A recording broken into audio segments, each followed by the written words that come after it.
Hi foodies, welcome back to my channel Vima vlogs. ಏನಪ್ಪ ಇದು ಇವತ್ತು ಫುಡೀಸ್ ಅಂತ ಕರಿತಿದ್ದಾಳೆ ಅಂತ ಅಂದ್ಕೊಂಡ್ರೆ, ಹೌದು, ವೆಯ್ಟ್ ಲಾಸು ಆಗಬೇಕು, ಬಟ್ ಅದೇ ಬಾಯಿಗೆ ರುಚಿ ರುಚಿಯಾಗೂ ತಿನ್ನಬೇಕು. ಆ್ಯಕ್ಚುಲಿ ಎಲ್ಲ ಹುಡುಗಿರು ಹೀಗೆ ಅಲ್ವಾ. ಸೊ ಹಾಗಾಗಿ ನಿಮಗೋಸ್ಕರ ನಾನೊಂದು ರೆಸಿಪಿ ತಂದಿದ್ದೀನಿ, ರೋಲ್ ರೆಸಿಪಿ. ಸೊ ಅದಕ್ಕೆ ಒಂದು ಕಪ್ ಆಫ್ ಮಶ್ರೂಮ್ ಬೇಕಾಗತ್ತೆ. ಜಸ್ಟ್ 120 ಗ್ರಾಮ್ಸ್ ಇದೆ ಅದು ಅಷ್ಟೇ. ಸೊ ಮಶ್ರೂಮ್ ಬೇಕು, ಹಾಗೆ ಚಿಲ್ಲಿ ಫ್ಲೇಕ್ಸ್, ಗರಂ ಮಸಾಲ ಮತ್ತು ಸಾಲ್ಟ್ ಅಷ್ಟೇ, ಅದರಲ್ಲಿ ಇನ್ನೇನು ಇದಿಲ್ಲ. ಹಾಗೆ ಇದು ಗಾರ್ಲಿಕ್, ಒಂದು ಟೇಬಲ್ ಸ್ಪೂನ್ ಆಫ್ ಗಾರ್ಲಿಕ್, ಮತ್ತು ಒಂದು ಮೀಡಿಯಮ್ ಸೈಜ್ ಆಫ್ ಆನಿಯನ್ ತೊಗೊಂಡಿದ್ದೀನಿ. ಸೊ ಹಾಗೆ ಬೆಣ್ಣೆ ತೊಗೊಂಡಿದ್ದೀನಿ, ಬಟರ್, ಹಾಗೆ ಚಪಾತಿ ಬದಲು ನೀವು ಬೇಕಾದ್ರೆ ಪರೋಟನೂ ಬಳಸ್ಕೊಬೋದು. ನನಗೆ ಚಪಾತಿನೇ ಓಕೆ, ವೆಯ್ಟ್ ಲಾಸ್ಗೋಸ್ಕರ ಚಪಾತಿ ಆದರೆ ಒಳ್ಳೆಯದಾಗುತ್ತೆ. ಸೊ ಹಾಗಾಗಿ ಚಪಾತಿ ತೊಗೊಂಡಿದ್ದೀನಿ. ಅದನ್ನು ಹೊಸಿಯೋದೆಲ್ಲ ನಾನು ತೋರಿಸೋದಕ್ಕೆ ಬರೋದಿಲ್ಲ. ಸೊ ಹಾಗಾಗಿ ಡೈರೆಕ್ಟಾಗಿ ಮಾಡೋಣ, ಓಕೆನಾ. ಸೊ ಈಗ ಒಂದು ಪ್ಯಾನ್ ಇಟ್ಕೊಂಡಿದ್ದೀನಿ. ಸೊ ಈಗ ಅದಕ್ಕೆ ಬಟರ್ ಹಾಕ್ಕೊಂಡಿದ್ದೀನಿ ನಾನು, ಸ್ವಲ್ಪ 1 ಟೇಬಲ್ ಸ್ಪೂನ್ ಆಫ್ ಬಟರ್. ತೊಂದರೆ ಇಲ್ಲ, ಆಯಿಲೇ ಯೂಸ್ ಮಾಡಬೇಕಂತ ಏನಿಲ್ಲ, ಬಟರ್ ಯೂಸ್ ಮಾಡ್ಬೋದು. ಬಟರ್ ಆ್ಯಕ್ಚುಲಿ ಒಳ್ಳೆಯದು, ಬಟರ್ ಆರ್ ಗೀ ಆಯಿಲ್ಗಿಂತ ಹೇಳಬೇಕಂದ್ರೆ ವೆಯ್ಟ್ ಲಾಸ್ಗೆ. ಹಾಗಾಗಿ ಬಟರ್ ಯೂಸ್ ಮಾಡಿದ್ದೀನಿ. ಈಗ ನಾವು ಗಾರ್ಲಿಕ್ ಹಾಕ್ತಾಯಿದ್ದೀನಿ. ಗಾರ್ಲಿಕ್ ಸ್ವಲ್ಪ ರೋಸ್ಟ್ ಆಗಲಿ. ಆ್ಯಕ್ಚುಲಿ ಗಾರ್ಲಿಕ್ ಕೂಡ ಒಳ್ಳೆಯದು ಗೊತ್ತಾ, ನಮಗೆ ಸೌತ್ ಇಂಡಿಯನ್ಸ್ಗೆ ಮನೇಲಿರೋ ಐಟಮ್ಸಲ್ಲೇ ನಾವು ವೆಯ್ಟ್ ಲಾಸ್ ಮಾಡ್ಬೋದು. ಆ ಥರ ರೆಸಿಪೀಸ್ ಅದು ರುಚಿಯಾಗಿ ಮಾಡ್ಕೋಬೋದು. ಅದು ಜಸ್ಟ್ ಒಂದು ಟ್ರಿಕ್ ಗೊತ್ತಾಗಬೇಕು ಅಷ್ಟೇ, ಓಕೆನಾ. ಇವಾಗ ಗಾರ್ಲಿಕ್ ಸ್ವಲ್ಪ ಫ್ರೈ ಆಗ್ತಾ ಇದೆ. ಅದೊಂಚೂರು ಫ್ರೈ ಆಗ್ತಾ ನಾವು ಇವಾಗ ಆನಿಯನ್ನ ಆ್ಯಡ್ ಮಾಡ್ಕೊಳ್ಳೋಣ. ಆನಿಯನ್ ಆ್ಯಡ್ ಮಾಡ್ಕೊಂಡ್ವಿ. ಸೊ ಈಗ ಅದನ್ನೊಂದು ಸ್ವಲ್ಪ ಸ್ಟಿರ್ ಮಾಡ್ಕೊಳ್ಳೋಣ. ನಾನು ಆ್ಯಕ್ಚುಲಿ ಆನಿಯನ್ನ ಕಟ್ ಮಾಡೋದು, ಚಪಾತಿನ ಹೊಸಿಯೋದು, ಇದನ್ನೆಲ್ಲ ತೋರಿಸೋದಕ್ಕೆ ಹೋಗೋದಿಲ್ಲ, ಯಾಕಂದರೆ ಬೋರ್ ಆಗುತ್ತೆ, ಐ ನೋ ದ್ಯಾಟ್. ಸೊ ಹಾಗಾಗಿ ತುಂಬ ಶಾರ್ಟಾಗಿ ಇದನ್ನು ಮುಗಿಸ್ಕೊಳ್ಳೋಣ ಅಂತ ಅಂದ್ಬಿಟ್ಟು ಡೈರೆಕ್ಟಾಗಿ ಎಲ್ಲ ರೆಡಿ ಮಾಡಿಕೊಂಡೆ ನಿಮಗೆ ವಿಡಿಯೋ ಸ್ಟಾರ್ಟ್ ಮಾಡ್ತೀನಿ. ನಿಮಗೂ ಈಸಿ, ನನಗೂ ಈಸಿ. ಆನಿಯನ್ ಆಲ್ಮೋಸ್ಟ್ ಇವಾಗ ಫ್ರೈ ಆಗ್ತಾ ಇದೆ, ಬಟ್ ಅದೊಂಚೂರು ಫ್ರೈ ಆಗಬೇಕು, ಯಾಕಂದರೆ ಹಸಿ ವಾಸನೆ ಇರುತ್ತೆ ಅಲ್ವಾ. ಸೊ ಹಾಗಾಗಿ ಅದು ಹೋಗಬೇಕು. ಅದು ಹೋದ್ಮೇಲೆ ಇವಾಗ ನಾವು ನೆಕ್ಸ್ಟು ಮಶ್ರೂಮ್ನ ಆ್ಯಡ್ ಮಾಡ್ಕೊಬೋದು. ಅದು ಸ್ವಲ್ಪ ಫ್ರೈ ಆಗಲಿ ಅಲ್ವಾ. ಫ್ರೈ ಆದಮೇಲೆ ನಾವು ಮಶ್ರೂಮ್ನ ಆ್ಯಡ್ ಮಾಡ್ಕೊಳ್ಳೋಣ. ಈಗ ಆಲ್ರೆಡಿ ಫ್ರೈ ಆಗಿದೆ, ಮಶ್ರೂಮ್ ಆ್ಯಡ್ ಮಾಡ್ತಾಯಿದ್ದೀನಿ. 120 ಗ್ರಾಮ್ ಆಫ್ ಮಶ್ರೂಮ್ ಇದೆ ಅಷ್ಟೇ. ಇದು ತುಂಬ ಅಂದರೆ ತುಂಬಾ ಲೋ ಕ್ಯಾಲರಿ, ಅರೌಂಡ್ 33 ಅಷ್ಟು ಕ್ಯಾಲರೀಸ್ ಇರುತ್ತೆ ಅಷ್ಟೇನೆ. ಇದು ನಿಮಗೆ ವೆಯ್ಟ್ ಲಾಸಿಗೆ ತುಂಬ ಹೆಲ್ಪ್ ಆಗುತ್ತೆ ಫ್ರೆಂಡ್ಸ್. ಇದನ್ನು ಮಿಸ್ ಮಾಡದೆ ಟ್ರೈ ಮಾಡಿ. ಟೇಸ್ಟಿಯಾಗೂ ಇರುತ್ತೆ ಆ್ಯಂಡ್ ಹೆಲ್ದಿಯಾಗೂ ಇರುತ್ತೆ. ಸೊ ನೀವು ಇದನ್ನು ಮಿಸ್ ಮಾಡ್ಕೊಬೇಡಿ, ಒಂದ್ಸಲಿ ಟ್ರೈ ಮಾಡಿ.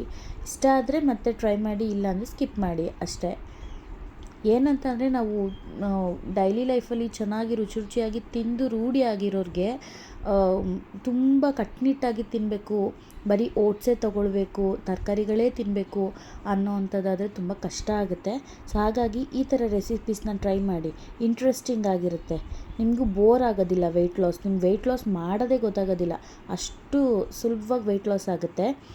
ನೀವು ನಾನು ಹೇಳೋ ಥರ ರೆಸಿಪೀಸ್ನೆಲ್ಲ ಟ್ರೈ ಮಾಡಿದ್ರೆ ಅರೌಂಡ್ 4.5 kgs ನೀವು ಮಂತ್ಲಿ ರೆಡ್ಯೂಸ್ ಮಾಡ್ಕೊಳ್ಬೋದು. ಸೊ ಈಗ ಇದನ್ನು ಸ್ವಲ್ಪ ಕ್ಲೋಸ್ ಮಾಡೋಣ.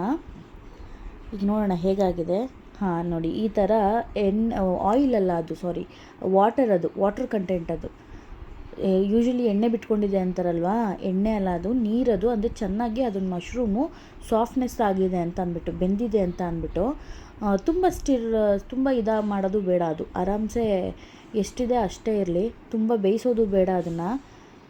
ನಿಮಗೆ ಅದು ಗೊತ್ತಾಗ್ತಾ ಇರುತ್ತೆ ಚೆನ್ನಾಗಿ ಅದು ಕುಕ್ ಆಗಿದೆ ಅಂತ. ಸೊ ಈಗ ಮಸಾಲೆ ಐಟಮ್ಸ್ ಹೇಳಿದ್ನಲ್ಲ, ಚಿಲ್ಲಿ ಫ್ಲೇಕ್ಸು, ಗರಂ ಮಸಾಲ, ಸ್ವಲ್ಪ ಸಾಲ್ಟು, ಇದಿಷ್ಟನ್ನು ಆ್ಯಡ್ ಮಾಡ್ಕೊಳ್ಳೋಣ. ಆ್ಯಕ್ಚುಲಿ ನನಗೆ ಲಾಸ್ಟ್ ಟೈಮ್ ಸ್ವಲ್ಪ ಸ್ಪೈಸಿ ಜಾಸ್ತಿ ಆಗಿತ್ತು. ಸೊ ಹಾಗಾಗಿ ಇವಾಗ ನಾನು ಸ್ಪೈಸಸ್ ಕಡಿಮೆ ಹಾಕ್ಕೊಂಡಿದ್ದೀನಿ. ವೆಯ್ಟ್ ಲಾಸಲ್ಲಿ ಸ್ಪೈಸಸ್ ಇದ್ದರೆ ಏನೂ ತೊಂದರೆ ಆಗಲ್ಲ, ಬಟ್ ಸ್ಟಿಲ್ ಬೇಡ, ತುಂಬಾ ಸ್ಪೈಸಸ್ ಬೇಡ. ಸೊ ಮೀಡಿಯಮಾಗಿ ಹಾಕ್ಕೊಂಡಿದ್ದೀನಿ. ನೋಡಿ ಆಲ್ಮೋಸ್ಟ್ ಇದು ರೆಡಿ ಆಗಿದೆ. ಇನ್ನೊಂದು 2 ನಿಮಿಷ ಇದು ರೆಡಿ ಆಗೋಗ್ಬಿಡುತ್ತೆ. ಇದು ರೆಡಿ ಆಗಿದ ತಕ್ಷಣ ಇದನ್ನು ಎತ್ತಿಟ್ಬಿಟ್ಟು ನಾವು ಅದನ್ನೇನು ಚಪಾತಿ ಏನಿದೆಯಲ್ಲ ಅದನ್ನು ಕುಕ್ ಮಾಡ್ಕೊಳ್ಳೋಣ, ಆಯಿತಾ. ಇನ್ನೊಂದು 2 ಸೆಕೆಂಡ್ಸ್ ಅಷ್ಟೇ ಅದಾಗುತ್ತೆ, ಆಯಿತಾ. ಇದು ಆವಾಗ ಚಪಾತಿ ರೆಡಿ ಮಾಡ್ಕೊಳ್ಳೋಣ. ಚಪಾತಿಗೆ ಆಲ್ರೆಡಿ ಮುಂಚೆನೇ ಇಟ್ಟಿದ್ದೆ, ಸೊ ಹಾಗಾಗಿ ಹಂಚು ಕಾದಿದೆ. ಸೊ ಇವಾಗ ನಾವು ಅಲ್ಲಿ ಹೊಸದಿಟ್ಕೊಂಡಿರೋ ಚಪಾತಿನ ಇವಾಗ ಅದ್ರ ಮೇಲೆ ಹಾಕ್ಕೊಳ್ಳೋಣ. ಓಕೆ, ಇವಾಗ ಚಪಾತಿ ಹಾಕ್ಕೊಂಡಿದ್ದೀವಿ. ಸೊ ಇದು ಚಪಾತಿ ಯೂಶ್ವಲಿ ಏನಿದೆ ಸ್ಪೆಷಲಾಗಿ ಹೇಳೋದು ಬೇಡ, ಎಲ್ಲರೂ ಹೆಂಗೆ ಮಾಡ್ತಾರೋ ಹಾಗೆ ನಾನು ಮಾಡಿದ್ದೀನಿ ಚಪಾತಿನ. ಬಟ್ ಆದರೆ ಏನಂತ ಅಂದರೆ ಇದನ್ನು ನಾನು ಬೇಯಿಸ್ಕೊಳ್ಳೋದಕ್ಕೆ ತುಪ್ಪನ ಬಳಸ್ತೀನಿ, ಆಯಿಲ್ನ ಬಳಸೋದಕ್ಕೆ ಹೋಗೋದಿಲ್ಲ, ತುಪ್ಪನ ಬಳಸ್ತೀನಿ. ಯಾಕಂತಂದರೆ ತುಪ್ಪ ನಿಮಗೆ good fat, ghee good fat ಆಗುತ್ತೆ, ಆಯಿಲ್ ಬ್ಯಾಡ್ ಫ್ಯಾಟ್ ಆಗುತ್ತೆ. ಹಾಗಾಗಿ ನೋಡಿ, ಒಂದು ಹಾಫ್ ಸ್ಪೂನ್ ಆಫ್ ಗೀನ ಬಳಸ್ಕೊಂಡಿದ್ದೀನಿ. ಸೊ ಈಚ್ ಸೈಡ್ ನಾನು ಅದನ್ನು ಅಪ್ಲೈ ಮಾಡ್ಕೊಳ್ತೀನಿ. ತುಪ್ಪ ಆ್ಯಕ್ಚುಲಿ ಗುಡ್ ಫ್ಯಾಟು, ನಿಮಗೆ ನಮ್ಮ ದೇಹಕ್ಕೆ ಒಳ್ಳೆಯದು. ತರಕಾರಿ ಇಂಥದ್ದೆಲ್ಲ ಎಷ್ಟು ಮುಖ್ಯನೋ ಹಾಗೆ ಫ್ಯಾಟ್ ಅಂಶ ಕೂಡ ಮುಖ್ಯ ಆಗಿರುತ್ತೆ. ಆದರೆ ನಾವು ಅದನ್ನು ಗುಡ್ ಫ್ಯಾಟಾಗಿ ತೊಗೊಳ್ತೀವ, ಬ್ಯಾಡ್ ಫ್ಯಾಟಾಗಿ ತೊಗೊಳ್ತೀವ ಅನ್ನೋದು ಅಷ್ಟೇ ಡಿಫ್ರೆನ್ಸು, ಬೇರೆ ಏನೂ ಇಲ್ಲ. ಸೊ ನೀವು ಆಯಿಲ್ನ ಬಳಸೋ ಬದಲು ಬೆಣ್ಣೆ, ತುಪ್ಪ ಈ ಥರ ಒಂದು ಪದಾರ್ಥಗಳನ್ನ ಬಳಸಿದ್ರೆ ತುಂಬ ಒಳ್ಳೆಯದು, ಫ್ಯಾಟ್ ಲಾಸಿಗಾಗಲಿ ವೆಯ್ಟ್ ಲಾಸ್ಗಾಗಲಿ. ಸೊ ನಿಮಗೆ ಬೋನ್ ಸ್ಟ್ರಾಂಗ್ ಆಗುತ್ತೆ, ಮಂಡಿ ನೋವು, ಜಾಯಿಂಟ್ ಪೇಯ್ನ್ಸ್ ಇದೆಲ್ಲ ಬೇಗ ಬರೋದಿಲ್ಲ. ಆ್ಯಂಡ್ ಇದ್ದರೂ ಕೂಡ ಅದು ಕ್ರಮೇಣ ಕಡಿಮೆ ಆಗ್ತಾ ಹೋಗುತ್ತೆ.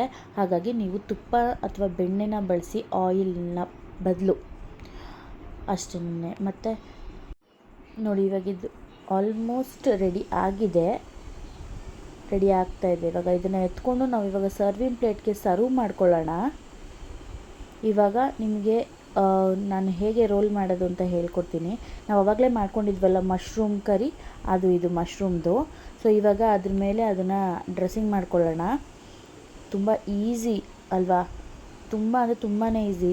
ಒಂದು 3-4 ಪದಾರ್ಥಗಳಲ್ಲಿ ನಿಮಗೆ ಬಾಯಿ ರುಚಿಯಾಗಿ ವೆಯ್ಟ್ ಲಾಸ್ ಆಗೋವಂಥ ರೆಸಿಪಿ. ನೋಡಿ, ಇವಾಗ ಈ ಥರ ಹಾಕ್ಕೊಂಡಿದ್ದೀನಿ. ಆ್ಯಕ್ಚುಲಿ ನಾನೇ ವಿಡಿಯೋ ಮಾಡ್ಕೋಬೇಕು, ನನಗೆ ಯಾರೂ ವಿಡಿಯೋ ಮಾಡಿಕೊಡೋರಿಲ್ಲ. ಸೊ ಹಾಗಾಗಿ ನಾನೇ ಮಾಡ್ಕೊಳ್ಳೋದ್ರಿಂದ ನಾನು ತುಂಬ ಇನ್ ಡೀಟೇಲಾಗೆಲ್ಲ ಹೋಗೋದಿಲ್ಲ, ಅದನ್ನಲ್ಲೇ ಕಟ್ ಮಾಡಿ ತೋರಿಸ್ತಾ ಇರ್ತೀನಿ. ನೋಡಿ, ಈ ಥರ ಹಾಕ್ಕೊಂಡಿದ್ದೀನಿ ನಾನು. ಆ್ಯಕ್ಚುಲಿ ಇದ್ರ ಮೇಲೆ ನಾವು ಸ್ವಲ್ಪ ಮೊಸರನ್ನ ಆ್ಯಡ್ ಮಾಡ್ಕೊಳ್ಳೋಣ, ಅದು ನಿಮ್ಗೆ ಇನ್ನೂ ತುಂಬಾ ಟೇಸ್ಟಿ ಕೊಡುತ್ತೆ. ನೋಡಿ, ಮೊಸರು ಒಂದು 2 ಟೇಬಲ್ ಸ್ಪೂನ್ ಆಫ್ ಮೊಸರನ್ನ ಆ್ಯಡ್ ಮಾಡ್ಕೊಳ್ಳಿ. ಆ್ಯಂಡ್ ನಿಮಗೆ ತುಂಬ ಅಂದರೆ ತುಂಬಾ ಟೇಸ್ಟ್ ಕೊಡುತ್ತೆ. ಆ್ಯಂಡ್ ಒಂದು ಇದಾಗಿರುತ್ತೆ, ಒಂದು ಫ್ಲೇವರ್ ಆಗಿರುತ್ತೆ ಇದಕ್ಕೆ. ನೋಡಿ, ಈ ರೀತಿಯಾಗಿ ಬರುತ್ತೆ ನಿಮಗೆ ಮಶ್ರೂಮ್ ರೋಲು. ವೆಯ್ಟ್ ಲಾಸ್ಗೆ healthy and very very tasty. I hope ನಿಮಗೆಲ್ಲರಿಗೂ ಇಷ್ಟ ಆಗಿದೆ. ಇಷ್ಟ ಆಗಿದ್ರೆ ಲೈಕ್ ಮಾಡಿ, ಶೇರ್ ಮಾಡಿ, ಕಮೆಂಟ್ ಮಾಡಿ ಆ್ಯಂಡ್ ಸಬ್ಸ್ಕ್ರೈಬ್ ಮಾಡ್ಕೊಳ್ಳಿ. Thank you.